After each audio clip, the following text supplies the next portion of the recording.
Hey, welcome back to The Mother You Know, The Woman You Don't. We are in a new year, we're in a new season, and we're all in the room together. So, which is, very rare. Yes. And somehow I've managed to do it twice in a couple of months. 2 months, maybe. So, we were just hanging out, and frankly, we're on the struggle bus. I'm not going to lie to you. So, we've been trying to figure out, we were working on getting more guests, we were working on scheduling people, working on kind of figuring out our content, Our theme for the season 2. Yeah, our theme. So we're just kind of struggling on, but we have a goal that we're going to put something out every single week. Hopefully it's not bad. I'm changing the chair because I can't look at y'all like this. Sorry. There we go. I think that's better. I can see y'all. Oh, sorry. They don't care. There we go. Joe Rogan has technical issues all the time. No, just keep going. Joe Rogan has technical. We can totally. I don't think we're going to lose listeners on that. So yeah. Okay. That's better. So anyway, we've just been sitting around talking about what to talk about. So I think we're going to with the help of ChatGPT. Yeah. Yeah, we were just going to land on, because I've always heard this little saying that says when you, well, you've always taught us when people show you who they are, believe them. And then I've heard that when your children show you who they are as toddlers, that's who they're going to be in life. So if they're sneaky, you better watch them as teenagers because they're going to be sneaky. Or if they're liars. But aren't all toddlers essentially little terrorists? Well, terrorists, yeah, but some are, not good at passive, some are good at it, some are not good at it. And hopefully you outgrow some of that. Yeah. Okay. But I think about my own kids and think about like who they were as toddlers, and dude, that's who they are. Yes. That's who they are. And it's not bad. It's, strong-willed, it's smart, it's whatever. That's who they are now. So we were just kind of talking about who we are as women, I guess, or who we were growing up, or what were your expectations of us versus how we turned out. I don't know. I mean, I don't know. I guess I'm going to ask Mom, like, who did you, because I don't remember me little, but what were your expectations of us? I guess, who we were. As little, or just to start off with, because I was raised very conservative. Of course, that was the point. That was the goal I was aiming at for y'all. But, even when I look back now, I think, it wasn't necessary to be that strict or that religious or that legalistic or whatever. So those expectations then are nowhere near they are now. Does that make sense? At all conservative. Yeah. Yes, that's the point. The level of conservatives probably changed. Like, we're not conservative, but still conservative. We're like modern conservative. Yeah. Yeah. But no. For you, Dorcas, at 6 years old, you always acted like you were in charge. And I guess that's an older child thing. And then Lydia was more passive, I think. Yeah. Well, I mean, she can still, and she doesn't even mean to do it, but like she can bark and order at me, and not like in a barky way, but she can just tell me to do something in a very direct way, and I'll do it. I don't even, but that's just the thing. But I'm more like, I'm not like that, like in everybody else. But she tells me go get that, and I'll just go and get it. But like if Jared told me to go do something, I'm like, I'm not doing that. You're not allowed to do it, but or the babies or something. I'm like, no. But we're just like, hey, go get that. I'll just go get it. And I don't know where that comes from. I think it's just that older sister thing, and it's not, it's not. But it's not a bad thing. It's not a bad thing. It's y'all want stuff done or not? Yeah, that's true. Well, in my day-to-day life, I'm the one who I have to get a lot of stuff done too. That's just kind of, my role. And so I feel like in my day life, and Jared knows when he can and can't tell me when to do things. And it just, I don't know, it just kind of falls like that sometimes. But I think that's just an older, and yeah, so it's the dynamic. It's still kind of that dynamic, but yet we're adults and we can say no. But you sometimes you do. So, what was the question? I don't know. What was your expectation of us as kids? Oh, okay. Well, I expected you to learn.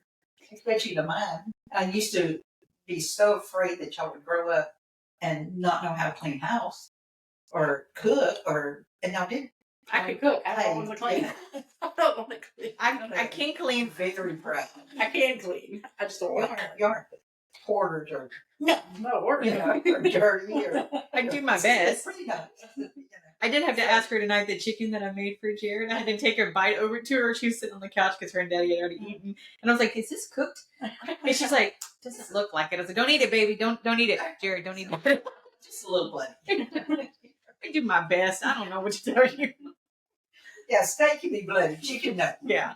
It was just that one piece. Everything else was fine. But I had to go ask Mommy. I'm 45 years old. I'm like, is this cooked? And she's like, no. I was like, that good. You know, I still want to go back to your mom and ask her questions. I mean, even today, it's like, oh God, where are you, Mom? I need you, dear. You know, so Why? What happened? You know, well, nothing. It's just times when you think, I sure would like to talk to my mama. Yeah. So I hope y'all feel the same way. Man, I hope y'all. No. Yes. Oh God. So Yeah, I call you all the time. I call you. yes, you do. I mean, and we do. I think that there are days now that I think that's something that I don't love is that sometimes I get now, before I didn't have anybody. I was alone for a very, very long time before I met Jared, and now I have this family. I feel like I talked to you more back then. Yeah. And I catch myself like going a day or two and I'm like, ooh, I haven't talked to Mom. Ooh, I haven't talked to Mom. And it makes me feel like I feel really guilty about that. And it's nothing personal because I feel the same way too. Like if I don't talk to my mother-in-law, like, so the same way, like I'll just, hey, are you doing okay? I'll shoot the same thing to my mother-in-law because I don't want to lose those connections. And it's not purposeful. It's not, I'm not talking to them. It's just you get busy with doing laundry or working or, these kind of things. And then, it just, but I'd rather talk to you all day long. I'd rather you call me every 5 minutes and I wish we could just chill. And I also miss going up there and spending weeks at a time like we did during the pandemic because I could, because I worked from home and I didn't have to be anywhere. Now I got this husband and 4 babies. And we were driving across Dam B today, coming out here, and I told Daniel, that's what I miss. I miss Lydia not coming up here because I don't have no hiking buddy. Yeah. I don't have nobody to hike with. That are antiquing and we would just go run the roads just for things like hours. that. Yeah, that's what I miss. That's the downside of getting married. You hear that, babe?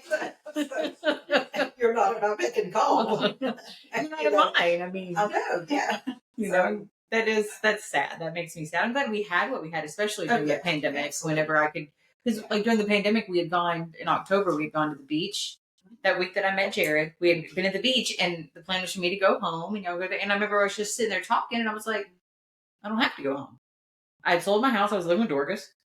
If I wanted to go to the lake and spend another 2-3 weeks with y'all, I could. And that's what we did. And we're like, well, screw that. Let's just go. I'm just going to go home with you. We spent a whole week together here.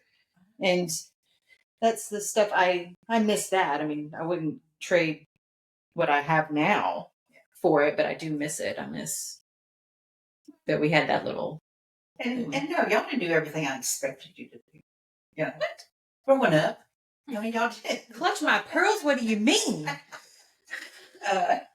But, you turned out great. Yeah. Look at y'all. Look at y'all. You didn't want me to be a bartender in college? I didn't want you to be a bartender at Pappas. No. I didn't even want you to move out. I didn't want you to move out. I wanted you to stay there, go to school, and life took different turns completely. And I remember when you went to work and you're bartending, waiting tables and all that. And you moved into the Colorado apartments and it was like, we're gone. We're gone. So my expectation was for y'all to stay at the house Forever. go to school, and not serve liquor. Pay the bills, baby. Step into You it. didn't want that either? We don't regret that. Hindsight says You didn't want that either? we don't regret that at all now. But at the moment, it was like, what? And like Mother said, Get over it. it's a Get over it. So, yeah, get over it. So my expectations, do everything I expected. But I can look back and say, I'm pretty proud of it. Really, do you think we did end up doing more than you think we would have? Absolutely. In life in general. In life in general. Yeah. Wow. I'm so glad y'all didn't follow in my steps. My footsteps. Surpassed. I hope you've surpassed your dreams and what you wanted. And I feel like y'all are pretty happy where you're at, aren't you? Yeah. I'm very proud of where you are and what you're doing. And I wanted to raise y'all as women of faith. And I'm very proud of it. Okay. Okay. You're sitting here all still like, well, I would have wanted this. I would have liked this. I don't know where I thought you'd be. I was like, I don't think I was going to be a preacher's wife, but geez, Lucifer. Yeah. Yeah, I could never be a preacher's wife. I have too much of a potty mouth. Yeah, I keep forgetting y'all were preacher's kids, so you were PKs. I think we were. You still are. I was definitely. At this moment, you are. I was a stereotypical PK. I think more than anything. I think I fit the mold. Really. Yeah, but who's to say? Yeah. Who's to say? I know a lot of PKs, and they're all crazy. They all had their moments. Yes. Quite a few. Because there's expectations put on their lives that they can't live up to. Yeah. None of us can. So, yeah, it dawned on me one day that my kids were the preacher's kids. So, I never even thought of what that meant for y'all. Yeah. So what did that, did you ever think yourself? No, because it was so late. Wait, I was so young when Dad was preaching the first time, and he quit when we were second grade, maybe third grade. Yeah, it had to have been third grade. Yeah, about third. So we didn't grow up with. I mean, other than you being at the church, and us being so involved, that didn't. Cause I only remember Dad being in schools. Really, I mean, yeah. Just being in the schools and being an administrator in the schools, I don't remember him. But now, occasionally when you see him, on the pulpit, I'll remember something from way back when, but not very much at all. So I don't think we lived under a stigma, or not a stigma. Is this? I don't think we lived under the preacher's kid. We didn't. I think we were under the stigma of, or the eye of the secretary's kid, the daycare leader's kid. We were under that, and there was that because there's kind of this ongoing. Not an ongoing joke, but there's this Lauren's ex-husband. Yes, I do. Yes, we were talking. She had called her stepson or whatever the other day, and little K is what I'm gonna say. And whenever we were sitting there talking or whatever, I was explaining to him. I was like, "Oh, I know your dad. Me and your dad used to sit in the back row of church on Sunday mornings because our mothers both worked at the church and we had to be there no matter what. And we worked together at Papa's. We were bartending at Papa's, but we had to be there Sunday morning. But we were there. Maybe a little hungover, but we were there." And he goes, "Dad went to church?" I was like, "Yes, we were there. We were in the back row. But me and your dad were in the back row every Sunday because our mothers were the church secretaries. And we had to be there, dadgummit. But we were there." So he's like, "Dad went to church?" Like, "Yes, he did. A couple times." So I think there was that kind of, I don't know how much of a watchful eye was on us, but, you're a leader in the church and, there's that pressure. Because I remember when I was bartending at Papa's. Yeah. And then our pastor came into Papa's one time and I had my back, in the bar and I was very aware of that, that he knew I was doing this and what he would think about it. And he came in and he jokingly ordered a drink at the bar or whatever, just to make me laugh or whatever. And it was just, there was that moment of, oh my God, our pastor sees me. I'm not quitting. I got bills to pay. He ain't paying the bills. But there's that thing where oh God, what are they going to think that I'm doing this? And it's just but also too, my walk with God was non-existent back then. I believed in God, but it was just kind of, that's what you had to do. And there's you make justifications for it because I had bills to pay. I had a rent and I had school to pay for, and you have all this stuff. And it was what it is what it is. I mean, I would never do it again, I guess, because my only reoccurring nightmare, I haven't had it in a while, but it happened for a long time when I kind of got into the professional world, was that I have a reoccurring nightmare that I would lose my job and have to go back to waiting tables. Yeah. And I would always go back to Papa's and have to wait tables again. It was the same managers and all this kind of stuff. And I would hate it. And I would wake up in a panic because I'd have to go back to waiting tables. And I was a terrible waitress. I hated it. And but you were good. You made a ridiculous amount of money. You did. Doesn't mean I liked it. Yeah, but you're good at it. I don't feel like I was. I feel like I was a terrible waitress. And pretty good. I don't know. I don't feel like I was. I feel like when I walked away from that and needed to get a job, it had imploded. It was just, I got fired essentially, or I quit, but I got put, it was just a mess and I just hated it. And I just didn't want to do that. I didn't like giving what you have to give to that. I don't like people enough to do that and just, ugh. To be nice to people. I mean, it's hard work. Well, yeah. It is hard work. And you do have to be nice. Yeah. Even when people are stupid. Just, behave very selfish. Yeah. And it's just, I think it was perfect for the time. I needed fast money. I needed, whatever to pay the bills. And, it got me to where I'm going. It's the reason I got my first job, my credit union job, because the restaurant had a reputation. And so you go in immediately with customer service skills and they've got great training and you've got money handling skills and you want to go You want to come dish out money at the credit union? Yeah, let's go. You know, so it helped me get where I'm going. I wouldn't be where I am without it, but oh God, I hated waiting tables. And I hope I never, ever. Well, I wasn't expecting you to go bartending. You know, It's just a natural progression. but like you just said, just that, learning all that you learned in that situation. Yeah. Just give you a leg up for, and sometimes that's the way God works. Yeah. He puts you go through that kind of stuff, you know. So God wanted me to be a bartender. No, he didn't want you to be a bartender. He works all things out for us. He took what you did. He took what you did. Yes. He took something and blessed it.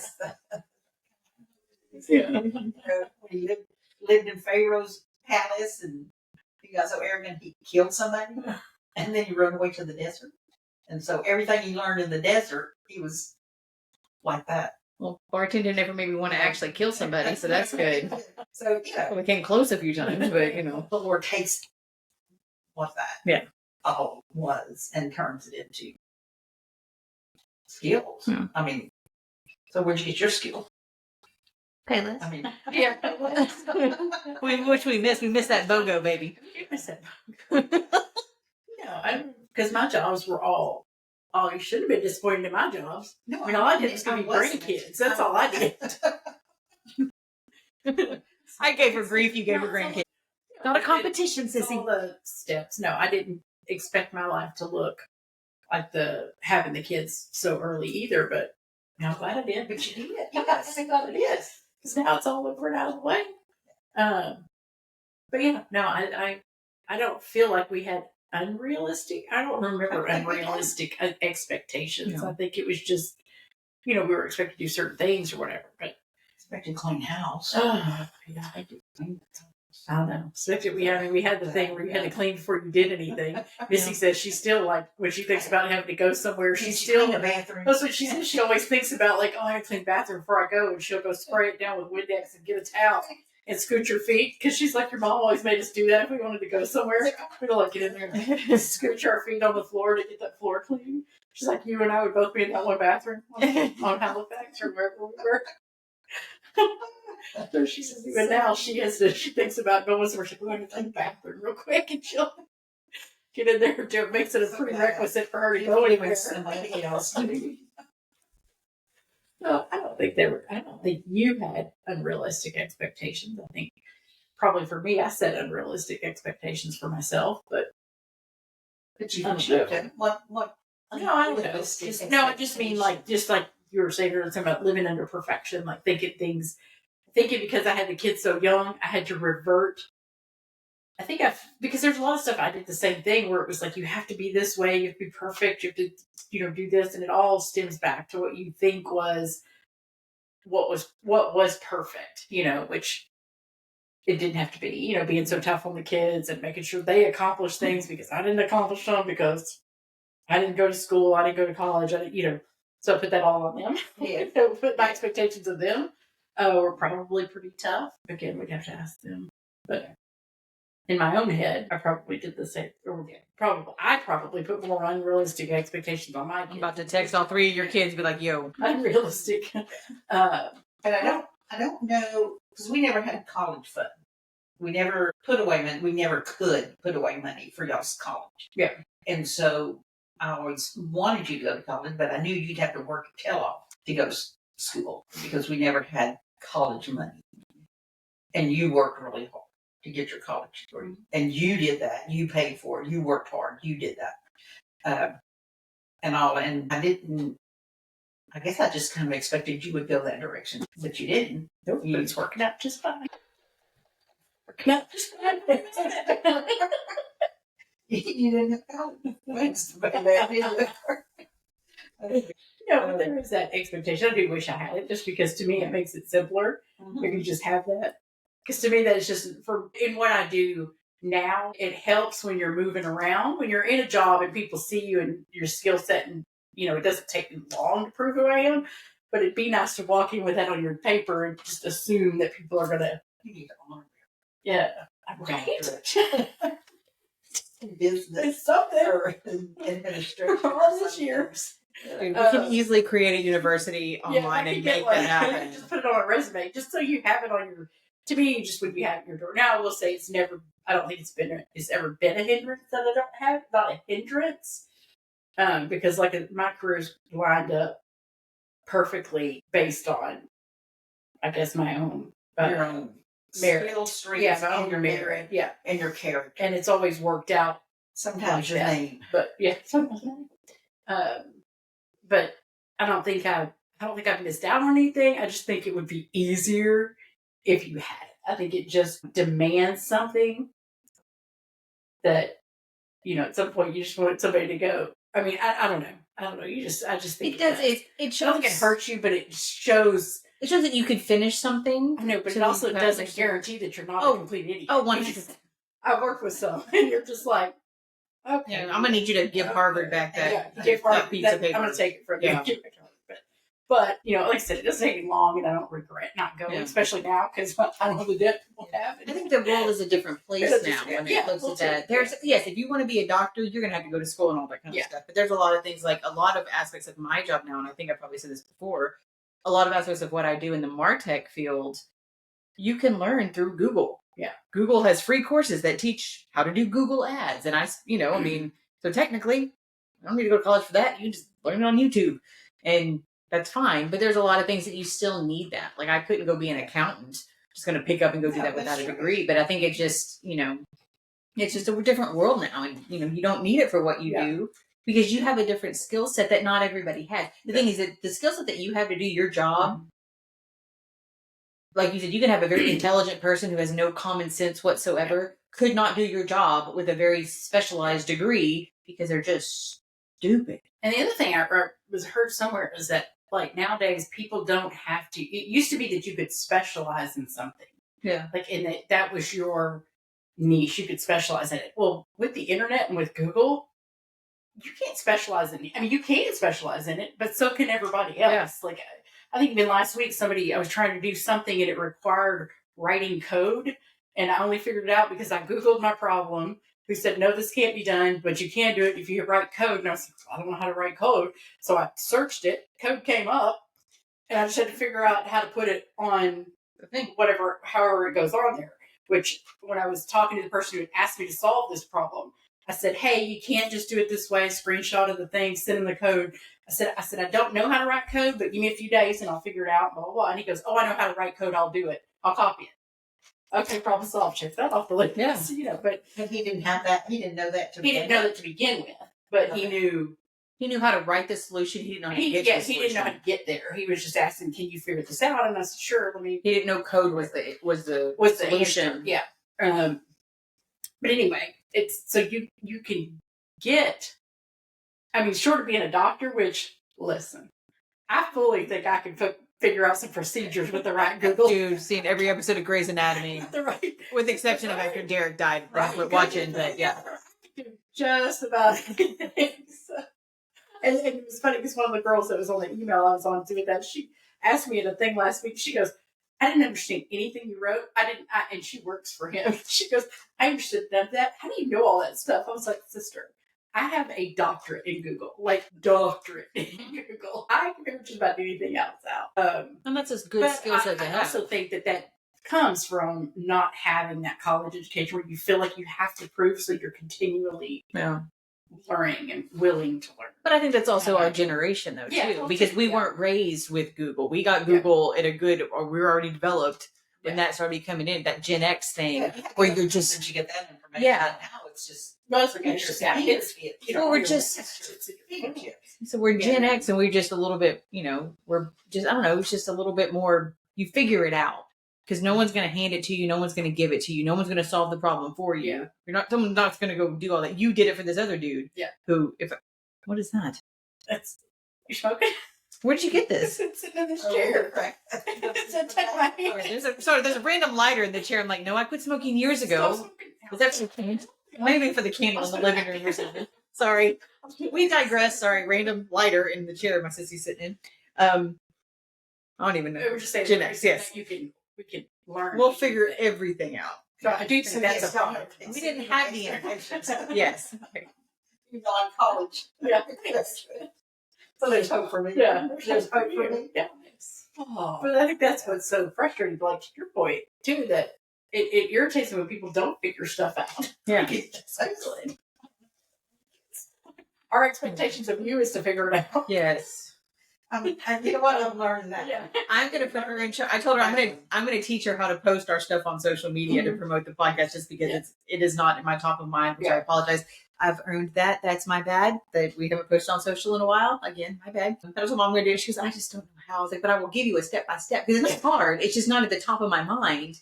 And once you know how to do it, it's really, really easy. But yeah, it is sometimes hard. And luckily, like in my job and stuff, I'm very, very fortunate to be surrounded by people who know how to do things and they can get stuff done, but it hasn't always been that case. And it's hard to have empathy for people who are just helpless. I don't mean to be looking at you when I say that. I didn't mean anything, but I was just looking at her going, it's hard to have empathy. Your expectation for your mother. Have I failed all your expectations? No, not at all. I think that you are smarter than you give yourself credit for. I think that you can do a lot of things. But I think, I don't know if you're just Lazy mind. scared. No, I don't know if you're scared of. I checked out. I think that also you have earned your right to live in your retirement however you want to, and if you don't want to learn new things, you shouldn't have to. I do. Yes. Okay, I will teach you Okay. how to post on social media. We use Plan That. It's so easy. Okay. The hardest part will be coming up with what to say. That's it. It's true. Yeah, that's why you have ChatGPT to do it for you. See, that can't clear. I can't clear my mind on that one because it's not really someone saying it. It's Skynet saying it. Artificial intelligence. Exactly. That's the point. Is it works smarter, not harder. Okay. That's the point. We're not reinventing the wheel here. We're not solving world hunger. We're posting on the internets about our little podcast. You would just, and I don't feel like you ever have unrealistic expectations of us, and I hope you don't feel that way. That we have it, like now that our roles are reversing. Sooner than you know. Faster than you know. That our roles are reversing. I don't feel like. Well, I don't know. You have to tell me. Do you think we have? As long as we can. Yeah. Okay. Yeah, but I don't think we have. No, Unrealistic. I think I have expectations. I think my expectations of y'all is just tell me the truth about what's happening health wise, and that's it. Like, Okay. but maybe that's unrealistic. You're not close this week. Have you? Yes, I have. Okay. Showed it today. I'm taking the dang pill. Even had it in my purse. I brought it with me. So we're doing better. Do you not normally bring it with you when you come down here? I'm sorry, for the audience, what did you say? Okay. So You leave home without it? We're doing better. Because that's what we're saying. That we're saying. Yes, we are. Yes, we are. Okay. I don't know what your expectations are. Good Lord. Take your pill. So what's the next question? The next question. Let's see. Which one do we want to do? Let's see. Breaking away. What aspect of your mother's influence did you actively choose to reject or reshape? That's a good one. What did y'all I mean, purposefully, I think, well, like, purposefully? Yes, purposefully. What did we reject? or reshape. I mean, I think we talked about this on an earlier episode. I think like the legalism, like when it comes to certain rules or things like that are passed down based on our faith. I mean, obviously, even the culture of the day. Yeah, like I think, like I obviously, we have the girls. We're limited. The girls live mostly full time with their mom, so they're not here, every weekend or anything. But like if there's more children in the future, I don't want it to be a chore to go to church. I don't want it to be I want them to be able to go to dances because I think that there's nothing wrong with that. I mean, the kids today, they dance all like sweet and stuff. It was our generation that did the dirty stuff, and these kids couldn't handle it. But I think just, I don't know, maybe I think what I would want to do and maybe what I've done to reshape in my own walk with God is focusing more on the relationship with God as opposed to the religious side of it and church and or Sunday, Wednesday, whatever. Because like Jared and I don't have a home church right now. And that's something him and I talk about quite often and kind of what that needs to look like. And, and I was telling him today about some stuff that I'm struggling with and praying about or whatever. And told Dorcas about it. And she was helping me kind of shape little stuff. And it's more about the relationship with God and relationship with Jesus as opposed to the man-made religion side of it, which I always felt like it had to be that. It was all about going to church and what the pastor said goes and, all this kind of stuff. And it's just something that as I've gotten older, it's just not how I choose to do it, I guess. And I feel like that was a big reshaping and something that we just kind of had to figure out on ourselves. I think we will have a home church and, do all that kind of stuff and kind of, he likes where we visited, where he's visited a couple churches or, a church with us before and he liked it. And we've talked about what that looks like. And that's just, I said, figuring that side of it out. And I don't know if it was something that I thought about whether or not you would approve of that or not.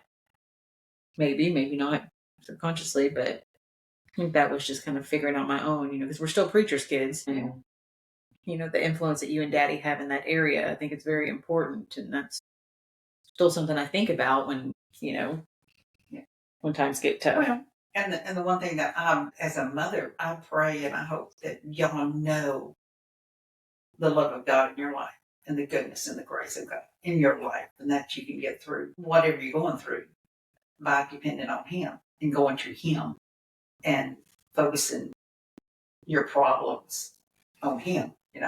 I believe when you put Him in the middle of everything, you learn to react with wisdom and understanding and move in that direction. So as a mother, my mother always said that too. And you can look at the lifestyles of some of my siblings that God wasn't the focus of their life. And so that's, and I wonder if their early deaths are related to the lifestyle that they live. Does that make sense? Yeah. So I don't want that for y'all. I want y'all to know that too. But there's no guarantee how long you're going to live. Yeah. There's no guarantee, you're going to walk in health and all that. Mm-hmm. So, and back then, that was how we believed that y'all would do that, is to make sure you was in church every Sunday morning, every Sunday night, every Wednesday night, the whole shebang. Tuesday visitation, Thursday night, you go feed the homeless. All of that. Yeah. Which those weren't bad things. I think there's some good foundational things, but it was very much just not a choice. It wasn't, I can admit that there was a lot of times growing up that I was at church, not because I wanted to be there. And not because I wanted to have a connection with God or anything like that. That's because Mom said go. True. And that gets a little resentful sometimes. Like, I don't want to go. I want to sleep. I want to whatever. But it's the foundation. When you and Daddy did a good job on the foundational stuff, we may have, what is it? The foundation we've shifted a little bit here and there, but you did a good job pouring the foundation. Bit crack. Yeah. Had to do a little adjustment, but it's okay. It's all right. No, I think that's the key, right? Is making sure that God is the center and all the other stuff, just because that's where we've landed. Is that I think as long as God is the center, then everything else will figure out. And you do. We're not part of a church either. I know, and it feels bad because it feels like y'all are running the church and we ain't even going. I feel like we do it by proxy, but I don't know if that works either. But still, that desire is still there. I mean, we went to church this weekend, and there's something about that little church in Glen Rose. Because we went to Glen Rose, and Heidi was baptized at that little church there. There's something, I know it was really good. It was really sweet. But there's something about that particular church that is on point. I mean, it's really just the nicest people. They're really plugged in. They're really engaged. It has that home church feeling. Mm-hmm. You know what I mean? Like, there's a home church feeling that when you had a good church, because we weren't part of a bad church. We were part of a good church with good people that you grew up with. It has that home feeling. I mean, it literally has me thinking, I should go to church in Glen Rose every Sunday. That's like, we should go there for church. How far is it? 4.5 hours. I dare you. 4.5 hours. But it feels like it's just got a good core to it. And we haven't found that here. Now, we've not done a lot of soul searching on that. We've not done a lot of soul searching. Are you? I said I liked it. How many have you visited? None. I'm understanding.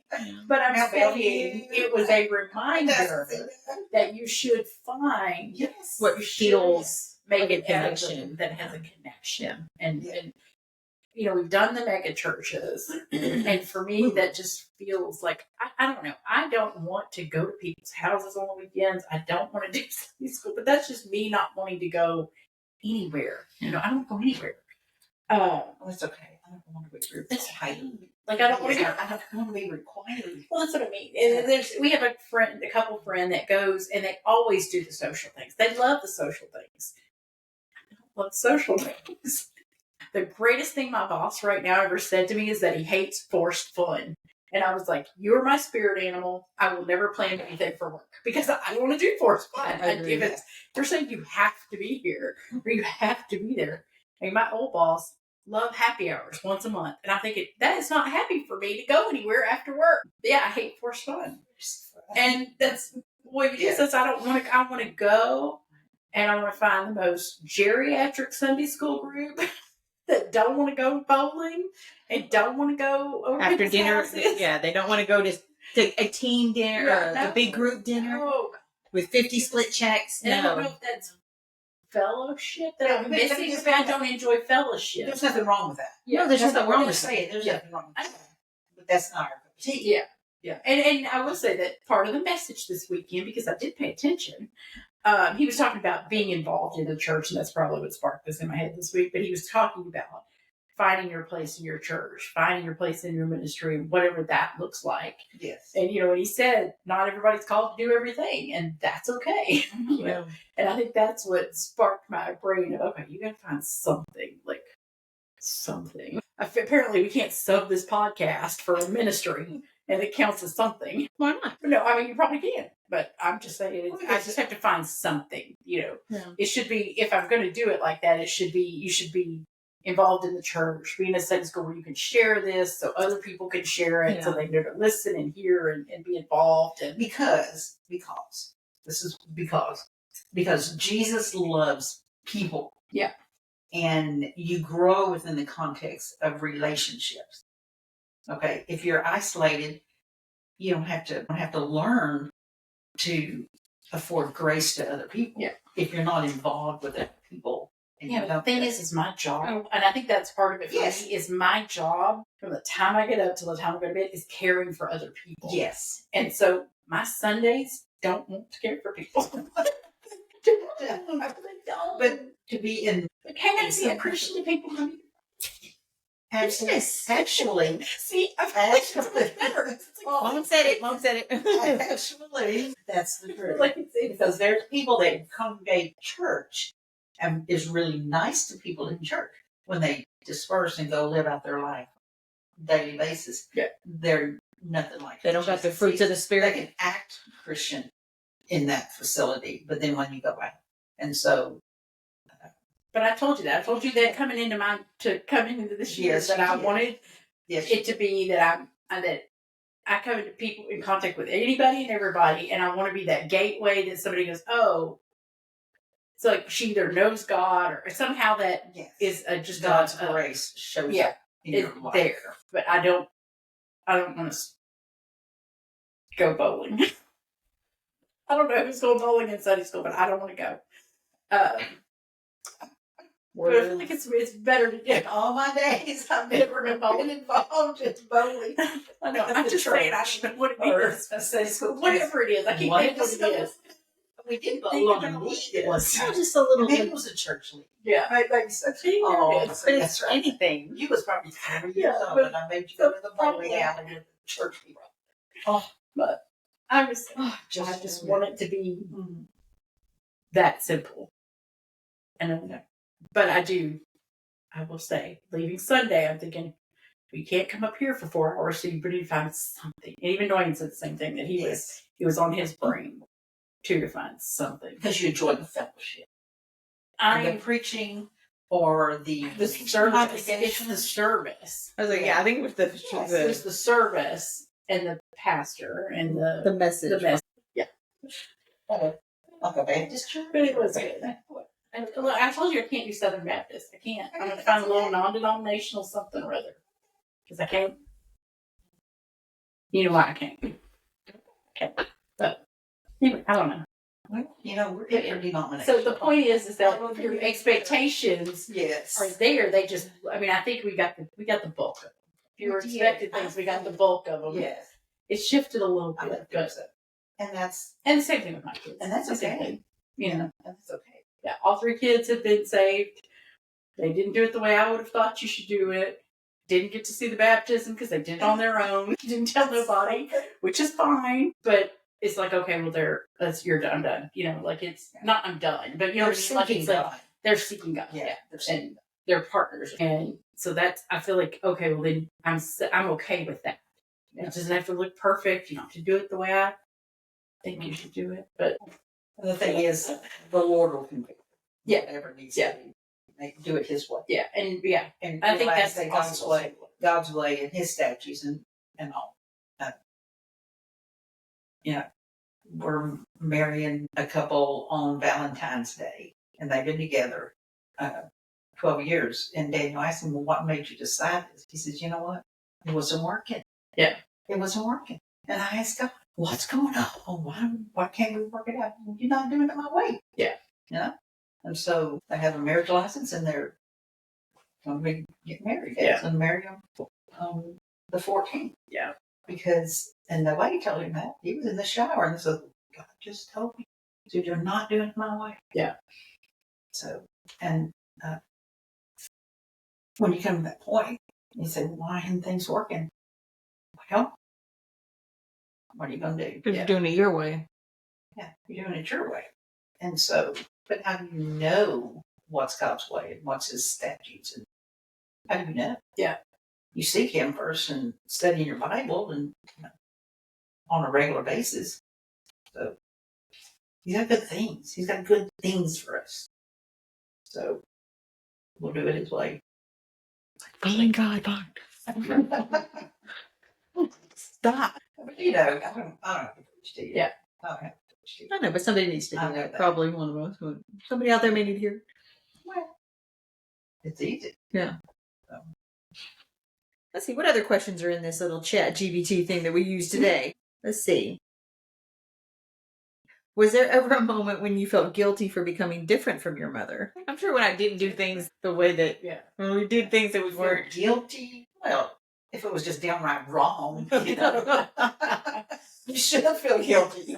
Well, but to do it different from how my mother did things and how I did things. Yeah. Probably not. I mean, I guess I probably did it some, but the one for mother.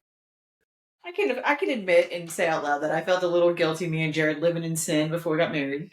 And, and so like, it was funny because like when we were at the other house, like my birthday, like a month after I moved into the house, and y'all were staying down at Dorcas's, and we had my little birthday dinner or whatever, and then y'all go to leave. And I remember the way that me and Jared joke about it is that y'all are going to leave and he's just staying in there with me and he's going to stay, over or whatever. And like the look on your face, I think when you clicked in your head that he wasn't leaving my house and he was going to spend the night. And you were just kind of like,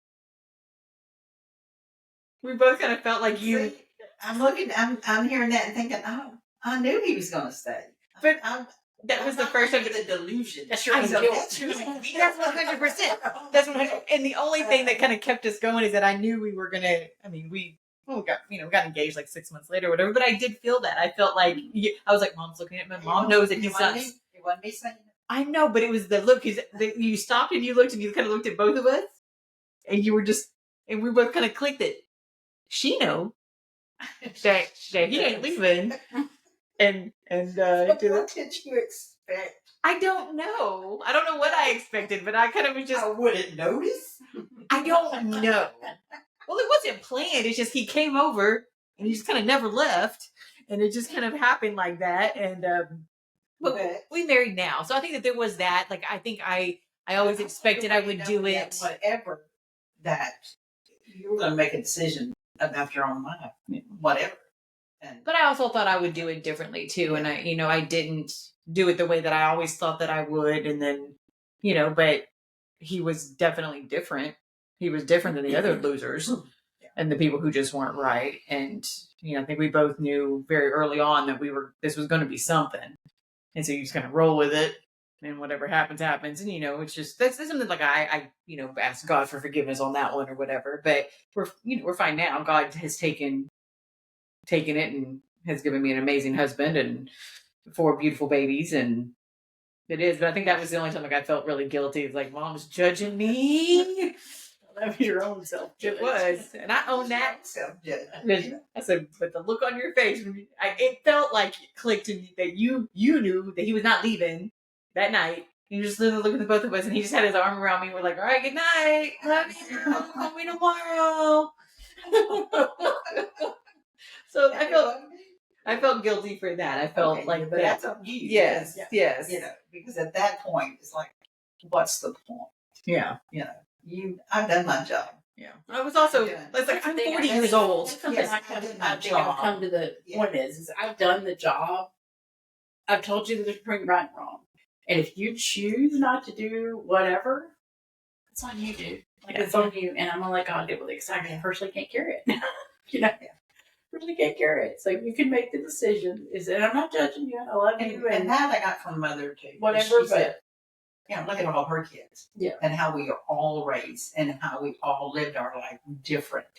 And there's been consequences to that. But at some point, you pray for your children all the time over everything that's going on in your life and pray for everything to work out good. Yeah. But at some point, okay, it's in your hands, God, because I have no control over anything except for That's a freeing myself. realization, though. yeah, I was going to say it's freeing because then you even that thing of expectations, you kill the condemnation.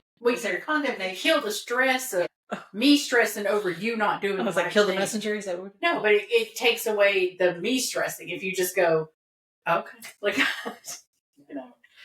you can make that choice, and that's Scott's gonna get you with it. He's learning. I got my own stuff. And it ain't that. What did we say our thing for 2025 was like, okay, hands up, okay. Yeah, it's easier when you realize that, but it's not a mean way. It's just like God's got it. He's got it, so I don't have to. I've said it. Yeah, I've said it, and he said it. Yeah, and the Bible says it. So if you don't want to hear it, that's on listen to it. You're gonna do, you're just gonna do it your way, and okay, I'll be there when to pray you through it or pray over it or whatever. But at some point, you start listening to the Lord, or listen to the Spirit of God in you, and do what you do. And I think you probably did that. Who, me? Personally? Yeah. Oh. I think you did that. Thank you. Well, thank you. Well, I said when it comes to like Jared and that part of our relationship, I tried to, I don't know, just take it away. Like if it's not the one, just, take it away and then it wasn't like. And he's blessed her, and he's blessed your decision. Yeah. And all that. And he's still blessing you. Yeah. He's given me everything that I've ever wanted and more, and it's like. So the question was, have you felt guilty about doing things different than your mother did it? Like sometimes, but I think a lot of that guilt is under the blood, though. It's things like, feeling like I disappointed you, when my relationships when I was younger, my being a bartender when you didn't want me to be, Well, that was for my reputation. Pastor Sylvia couldn't have a bartender daughter. I forgot my reputation. Because you turned out fine. Yeah, have you met the other preacher's kids in our little circle of crazy? Yeah, they all crazy, so whatever's. They get God's hands too. Yes, they are, and their mothers would say the same thing. Yeah. So, yeah. No, I feel like, the guilt there, but most of those are all things that are under the blood. A lot of that stuff is when I was younger. But I look how my mother was, and she didn't work out of the house. She stayed at home all these years, took care of her kids, cooked meals, did all the laundry. Well, she made us all do laundry and clean it and all that. But at some point, I went to work, and so and we just had things that she never had. And then how she lived her life in her later years. by her own rules, doing her own thing, Yeah. and leaving us all behind in Houston and going and doing her thing and all that. So I didn't do things exactly the way mother did. But I don't know, I felt guilty. I'm conscious, sorry. We have no reason to. Yeah, I think after a certain point, it's just like you don't feel. I think we didn't live our lives feeling condemned. Yeah. The condemnation. And mother didn't do that. Even for those who chose a different lifestyle than, I did. Which include, I'm going to get into all that. Yeah. Well, put somebody else's stuff out there. You know who you are, though. Just kidding. Just kidding. But there was no condemnation from her. Yeah. I think that everybody who's come on the podcast from the family that talks about grandma says that she was the most unjudgmental. She cared about everybody. She just loved everybody for who they were, where they were. And you never had to worry about grandma judging anybody, no matter what they did, no matter the choices, the sin, whatever. She just loved you through it. And I think that is something that has blessed our family. It's just a solid. Because not everybody has that. Yeah. That's one thing we've learned from this podcast, that there are a lot of people out there who have mothers who unfortunately are not that. True. And whether they've been able to talk about it or not, that is a blessing. And we are privileged to have that. We are. Because a lot of people do not. And let me just say, we were not without bad things happening in our house and in our home and in our life growing up. I mean, there were some hard things that we went through. And bad things that had happened, but for God, but God intervened in a lot of areas in our life. So things weren't perfect, but He was perfect. The Lord was always good. So you can truly say that whatever it is, He bring you through it, and so I think it keeps showing up. And that. I'm not familiar with that emotion. What is that? What is this guilt you speak of? What about, how has your relationship with your mother evolved as you have grown into the woman you are today? I mean, I know grandma's no longer with us, but towards the end of her life, how do you feel like your relationship with her had evolved? She was just there that we can go to talk to her, pray with, or whatever. Mm-hmm. But looking back, it's the way it's always been. In my mind, I don't know if it evolved. Of course, we weren't in her life all the time, and that's a regret. For me, is that I didn't spend more time with her in her later years, for sure. Let that be a lesson, y'all. Lady, I'm trying to move you on the same page. So what about y'all? I feel like as I've gotten older and maybe more confident and secure in who I am, I can be more honest with you than when I was younger. I felt like I hid things from you because I didn't want you to be disappointed or mad at me because I was doing things not how you would have wanted or things that I knew were wrong. But I feel now like I can, I can just be honest with you, and sometimes it's a hesitation. Yeah. I'm 45 years old, and I'm like, what if mommy gets mad? And I don't want you to hesitate. Yeah, and I don't either. I always wanted to be that mother that y'all could tell me everything, or anything. But I'm sure I wasn't. Because there's still things I don't know.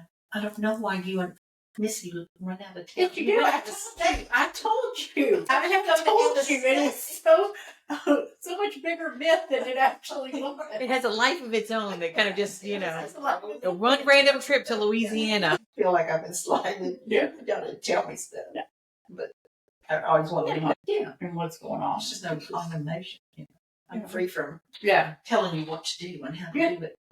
And some days I wish you would. I wish you would, because I'd like to not think about how to do things. You could just tell me. That would be great. That would be great. But no, I feel like, I don't know. Maybe I don't. Maybe I need therapy because I'm thinking I don't really need to tell. Oh my God, I feel like things are good. I tell you good things. I hope you did. I tell you good things. Talking with the kids and stuff like that. And where I need to, be better and do better. I feel comfortable telling you that. So I don't know if that's an involvement. It's probably more of an involvement of me growing up than it is anything about you. It's just about me,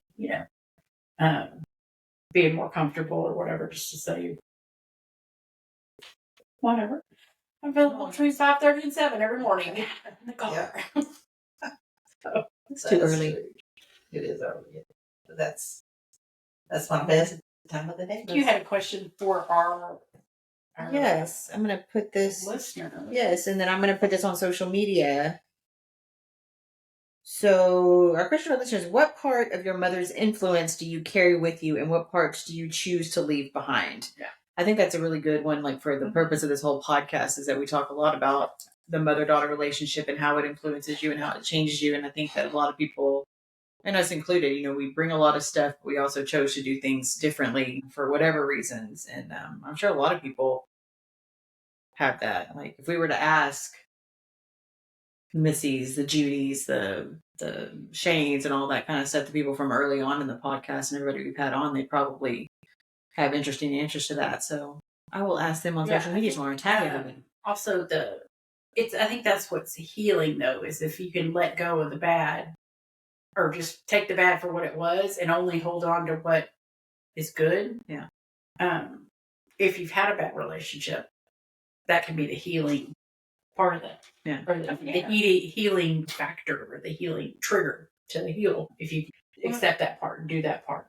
Because who you were as a child, as a teenager, as a young adult, isn't the same person you are now. And so why am I holding on to that stuff that don't even exist anymore? Yeah. And some people still, I guess their mothers are still the same mother they had, narcissistic or whatever. But there's got to be something to redeem.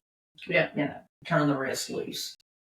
Yeah. And set boundaries. Yeah. Yeah. See, I don't think it means you have to have in your life. Yeah. Because you do not have to have bad or toxic people in your life. But I think you can just honor what you can honor, and then the rest you can definitely put over there. Yeah. Over there. So forgive it. Forgive it. Oh, but forgive it. Yeah. Forgiving. Yeah. And all. And build on that.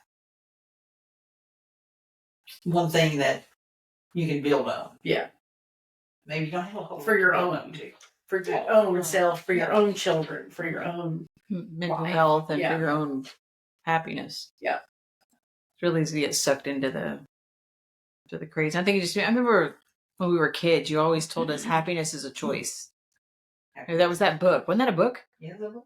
Yeah, and I'm very good. I remember trying to read that, but psychologist. But it is a choice. You can choose to let the stuff that's happened to you weigh you down and take you under and all that kind of stuff. Or you can, like Dorcas had just said, looking at it for what it was. Maybe you had a crappy mom. You had a crappy mom and you had a crappy childhood, but you can't use as an excuse for every decision that you make or for the reasons you're held back from something. And I understand that's not an easy thing to do, because I say that as somebody who didn't have a toxic mother, so I would understand that that's probably a hard thing to actually do, but it is possible, and it was a choice. Yeah. It's a choice you make because you don't want it to filtrate everything that happens in your life. Yeah. And it will if you let it. So. Yep. But then, and then if you don't know what kind of life she had, your mother, the woman you don't know, Yeah. Why is she crazy? I don't know. Yeah. Very curious about that. Like, why is she the way she is? Yeah. I don't know about her mother before her. Yeah. Like, maybe think about, there's this thing right now that's really popular on social media, and it's a creator named Shauna the Mom. Do you know who I'm talking about? She does like skits, and she has these whole skits about all these characters in this family. She plays every character. And the toxic mother-in-law is named Barb. And Barb is always doing something.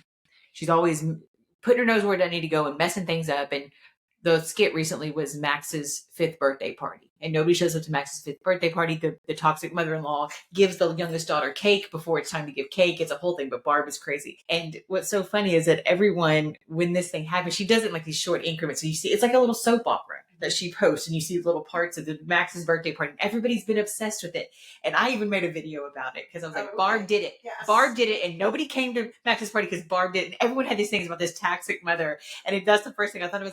My first thought was, I wonder what Barb's backstory is. Why is Barb the way she is? And why is Barb so toxic? And then like the video following the birthday party is all the Shauna, the mother, and her husband, who is the son of Barb, and the sister-in-law and all that, they're all sitting around. They're talking about going no contact. And my thought was, but we need to know what's going on with Barb. Why is Barb the way we need Barb on here? We need Barb to come on and talk about why she's crazy, and we need Shauna to come on and talk about why her mother-in-law is crazy. But yeah, it makes me wonder, like, what is her backstory of the Barbs of the world?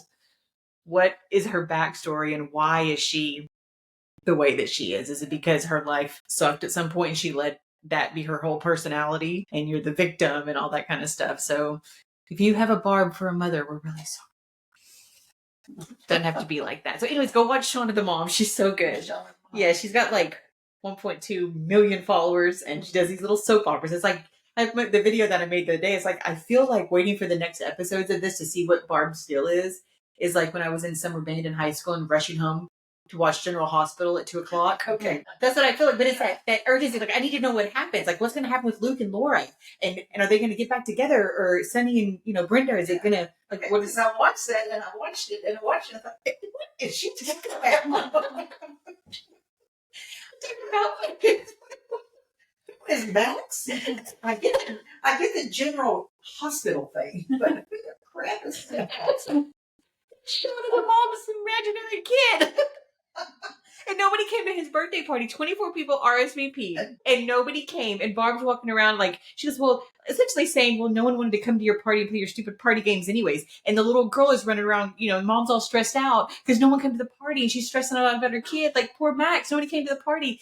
And the daughter's running around asking everybody for cake and they're all telling her no, but she asked Grandma for cake and Grandma cuts the birthday cake before the party starts and gives her the daughter, and the mother freaks out. And Barb's like, oh, was I not supposed to give her cake? Like, she's always just clutching her pearls, and she just didn't know anything. She does this wrong, and everything toxic, and everyone around her is always mad at her. And she's like, what did I do? I didn't do anything. And yeah. So yeah, that was what the video was about, because everyone was losing their mind about Max's birthday party, and poor Shauna made a video, and she's like, guys, it's really not as intense as y'all think it is. And the only reason people didn't come to the birthday party is because everyone in karate class got sick with coronavirus or something. And so that's why she goes, y'all are out here with all these conspiracies that Barb broke into the email. It was so amazing. She's so good. So it's completely fitted. Yes.